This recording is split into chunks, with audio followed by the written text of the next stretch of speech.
लिखोगे तो बनोगे नवाब।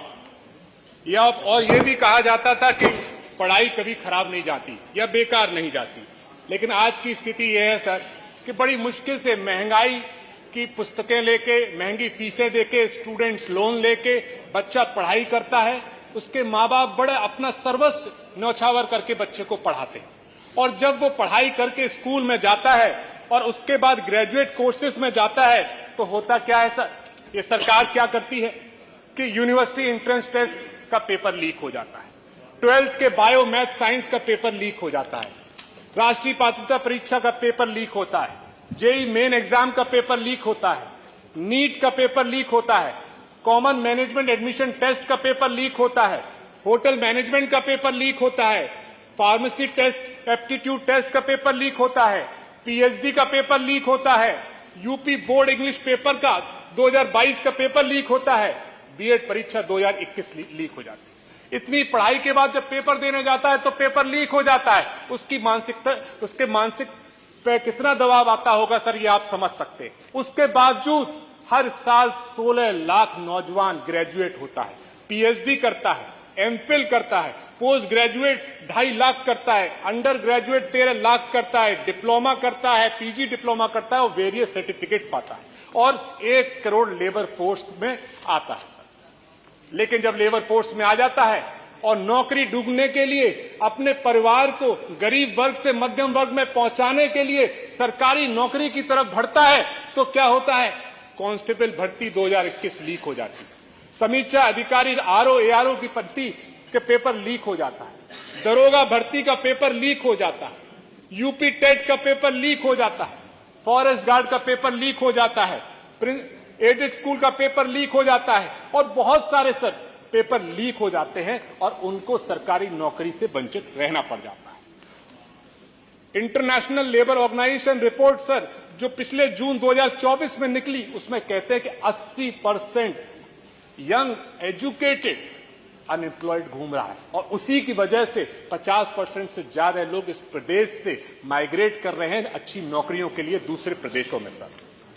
जबकि हमारे सरकारी विभागों में सर रजिस्ट्रार की पोस्ट खाली पड़ी है, ऑडिट ऑफिसर्स की पोस्ट खाली पड़ी है, फॉरेस्ट ऑफिसर की पोस्ट खाली पड़ी है, पटवारी की पोस्ट खाली पड़ी है, लेक्चरर की पोस्ट खाली पड़ी है, टीचर्स की पोस्ट खाली पड़ी है, ब्लॉक एजुकेशन ऑफिसर की पोस्ट खाली पड़ी है, पुलिस में पोस्ट खाली पड़ी है, इंजीनियर्स की पोस्ट खाली पड़ी है, होमगार्ड की पोस्ट खाली पड़ी है, चौकीदार की पोस्ट खाली पड़ी है, मेडिकल ऑफिसर की पोस्ट खाली पड़ी है, पंचायत सहायक की पोस्ट खाली पड़ी है, प्रोफेसर की पोस्ट खाली पड़ी है, नर्सेस की पोस्ट खाली पड़ी है, मेडिकल स्टाफ की पोस्ट खाली पड़ी है, टाइपिस्ट की खाली पड़ी है, लॉयर्स की खाली पड़ी है, हेल्थ डिपार्टमेंट में खाली पड़ी है, क्लर्क्स की पोस्ट खाली पड़ी है, और बहुत सारी पोस्टें हमारे विभागों में खाली पड़ी है।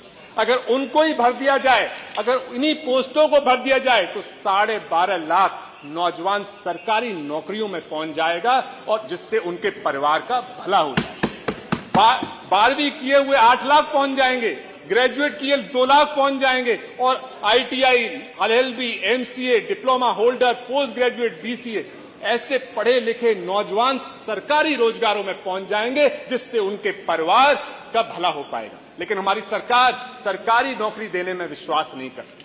सरकार उनकी मजबूरी का फायदा उठा के, उनकी बेबसी का फायदा उठा के, उनकी परेशानियों का फायदा उठा के, संवैधानिक अधिकार को छीन के उनको आउटसोर्सिंग की तरफ झलक भेज देती है। वही आउटसोर्सिंग, वही संविदा के काम जहां पे चौकीदार को 2,000 रुपए मिलते हैं, जहां पे पंचायत सहायक को 6,000 रुपए मिलते हैं, जहां आशा बहनों को 3,500 रुपए मिलते हैं, जहां ऐसी नौकरियों में 5, 6,000, 10,000 रुपए में लोगों को मजबूरन काम करना पड़ता है, उससे उनके परिवार का भला नहीं हो सकता, उससे उनका परिवार गरीबी वर्ग से उठकर मध्यम वर्ग में नहीं आ सकता सर। तो मेरा आपके माध्यम से मैं और आपको कहना चाहूंगा, जब हमारे जैसे सदस्य ऐसी बात उठाते हैं तो बहुत बार इस सदन में चर्चा होती है कि हमारे प्रदेश में अनएम्प्लॉयमेंट रेट सिर्फ 2 से 4% है, जबकि ये बात सही नहीं है। हमने अनएम्प्लॉयमेंट रेट से छेड़छाड़ करने का काम किया है। हमारी सरकार ने ये माना कि एक हफ्ते में अगर 1 घंटे कोई काम कर लेगा तो उसे एम्प्लॉयड माना जाएगा। आप बताइए सर, 1 घंटा अगर एक हफ्ते में काम कर ले तो उसे रोजगार मान लेंगे तो उसका परिवार कैसे आगे बढ़ेगा? एक साल में अगर 30 दिन कोई काम कर लेगा तो उसको एम्प्लॉयड मान लिया जाए। ऐसे आंकड़े बनाकर सर हम लोग अनएम्प्लॉयमेंट को कम करने का काम कर रहे हैं और नौजवानों के जिंदगी से खिलवाड़ करने का हम लोग काम कर रहे हैं सर। जबकि रियल एम्प्लॉयमेंट क्या है सर? रियल एम्प्लॉयमेंट है कि real employment brings dignity and purpose to life. या ये डिग्निटी संविदा कर्मचारी बना के डिग्निटी किसी के परिवार में नहीं आती, किसी के जीवन में नहीं आती सर। और इसीलिए सुसाइड रेट एनसीआरबी डेटा के हिसाब से बढ़ते चले जा रहे हैं सर। हमारे यहां सर एनसीआरबी डेटा जो सुसाइड डेटा के बारे में बताता है, उसके हिसाब से 18.85 अनएम्प्लॉयड सुसाइड कर रहा है हमारे प्रदेश में सर। 12.96% स्टूडेंट सुसाइड कर रहा है हमारे देश में सर। और डेली वेजर मजदूर 6% सुसाइड कर रहा है हमारे प्रदेश में। तो सर मैं आपके माध्यम से यही कहना चाहूंगा कि महंगी एजुकेशन है सर, लेकिन और पेपर लीक हो रहे हैं। सरकारी नौकरी ना देकर संविदा की नौकरी देने पर सरकार काम कर रही है। प्रदेश से बाहर जाने के लिए मजबूर कर रही है, इजराइल में वॉर जोन में जाने के लिए मजबूर कर रही है और युवाओं को आत्महत्या करने में मजबूर कर रही है सर। ये एक मैं लेके आया हूं सर, अभी फिलहाल में एक लखनऊ में एक लड़के ने सुसाइड किया। उसमें लिखा, नौकरी नहीं मिल रही, मम्मी पापा माफ करना।